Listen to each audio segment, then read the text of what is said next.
اعوذ باللہ من الشیطان الرجیم وَإِن مِّنْ أَهْلِ الْكِتَابِ إِلَّا لَيُؤْمِنَنَّ بِهِ قَبْلَ مَوْتِهِ وَيَوْمَ الْقِيَامَةِ يَكُونُ عَلَيْهِمْ شَهِيدًا فَبِظُلْمٍ مِّنَ الَّذِينَ هادوا حرمنا عليهم طيبات أحلت لهم وبصدهم عن سبيل الله كثيرا وإن من أهل الكتاب إلا ليؤمنن به قبل موته وَيَوْمَ الْقِيَامَةِ يَكُونُ عَلَيْهِمْ شَهِيدًا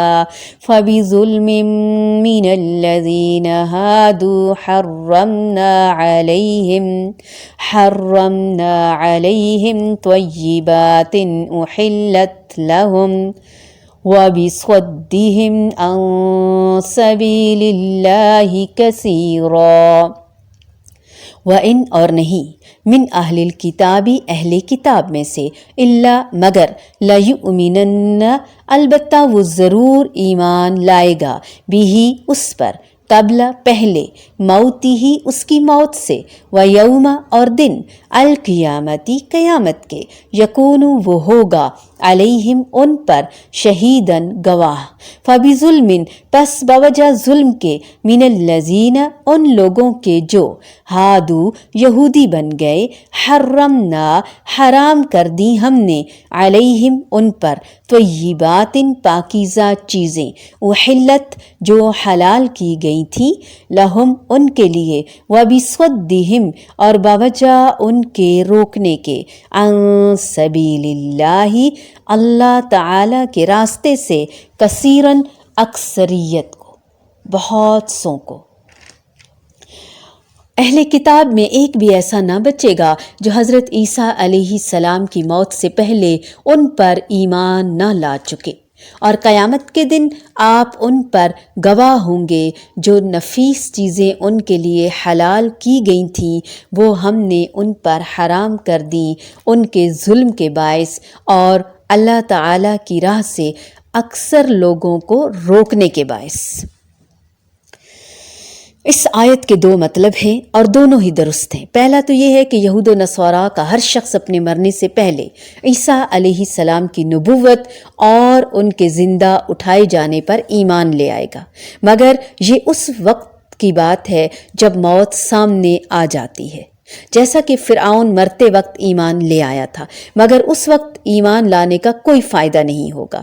دوسرا مطلب یہ ہے کہ جب عیسیٰ علیہ السلام قیامت کے قریب عادل حاکم کی صورت میں اتریں گے اور دجال اور دوسرے تمام کفار سے جہاد کریں گے تو ان کی موت سے پہلے پہلے تمام دنیا میں اسلام غالب ہو جائے گا، یہود و نصارہ یا تو مقابلے میں قتل ہو جائیں گے یا پھر اسلام لے آئیں گے۔ عیسیٰ علیہ السلام صلیب توڑ دیں گے، جزیہ ختم کر دیں گے، خنزیر کو قتل کریں گے، چنانچہ جب عیسیٰ علیہ السلام فوت ہوں گے تو ان کی وفات سے پہلے ہر موجود یہودی اور نصرانی ان کی نبوت اور ان کے آسمان پر زندہ اٹھائے جانے اور دوبارہ اترنے پر ایمان لا چکا ہوگا۔ بخاری اور مسلم میں مذکور اس حدیث کے آخر میں ہے کہ ابو ہریرہ رضی اللہ تعالی عنہ یہ حدیث بیان کر کے فرماتے ہیں اگر چاہو تو یہ آیت پڑھو اور وَإِن مِّنْ أَهْلِ الْكِتَابِ إِلَّا لَيُؤْمِنَنَّ بِهِ قَبْلَ مَوْتِهِ، اور اہل کتاب میں سے کوئی نہیں مگر اس کی موت سے پہلے ضرور اس پر ایمان لے آئے گا۔ وَيَوْمَ الْقِيَامَةِ يَكُونُ عَلَيْهِمْ شَهِيدًا، ہم انشاءاللہ المائدہ میں اس کو دوبارہ تفصیل سے پڑھیں گے۔ فَبِظُلْمٍ مِّنَ الَّذِينَ هَادُوا فَبِظُلْمٍ اس میں یہ ہے کہ ان کے بڑے ظلم ہی کی وجہ سے کیا گیا. یہود کی سرکشی اور شرارتیں ذکر کرنے کے بعد اب ان پر سختی کا ذکر ہے.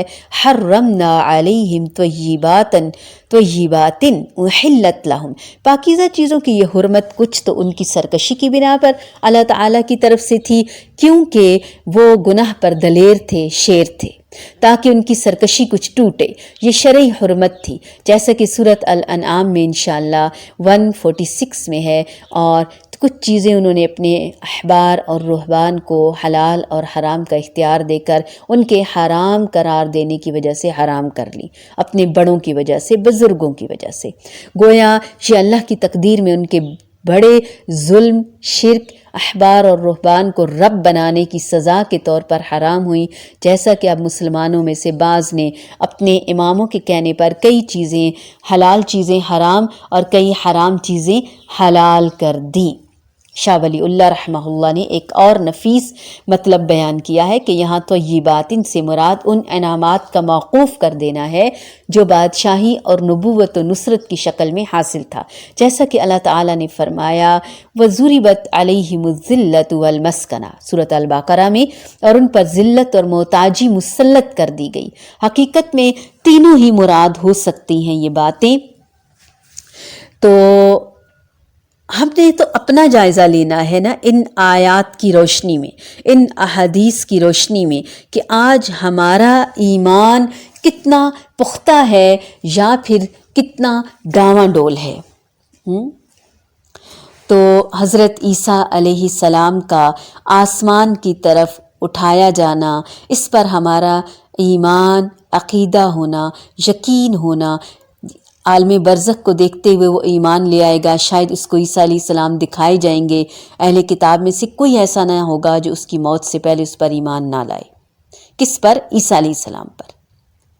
اور یہ کہ قیامت کے دن وہ ان پر گواہی دیں گے، یعنی ان کے خلاف گواہی دیں گے. عیسیٰ علیہ السلام کا دوبارہ اترنا جو ہے اس کا ذکر بھی متواتر احادیث میں ہے، کثرت احادیث میں، کثیر تعداد میں.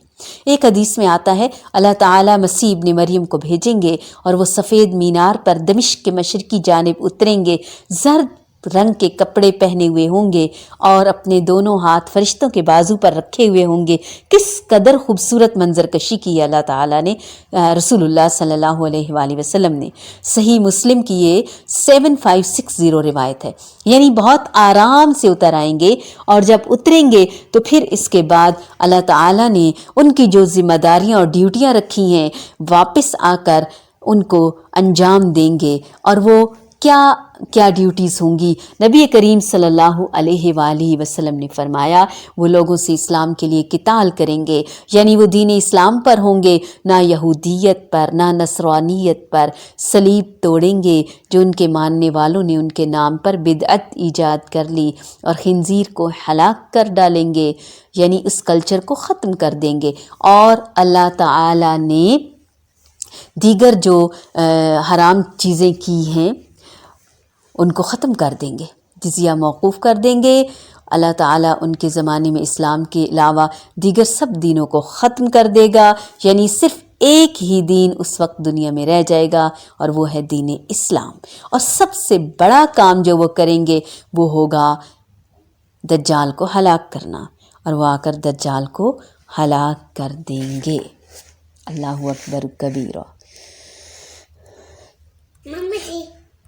وَإِن مِّنْ أَهْلِ الْكِتَابِ إِلَّا لَيُؤْمِنَنَّ بِهِ قَبْلَ مَوْتِهِ وَيَوْمَ الْقِيَامَةِ يَكُونُ عَلَيْهِمْ شَهِيدًا فَبِظُلْمٍ مِّنَ الَّذِينَ هَادُوا حَرَّمْنَا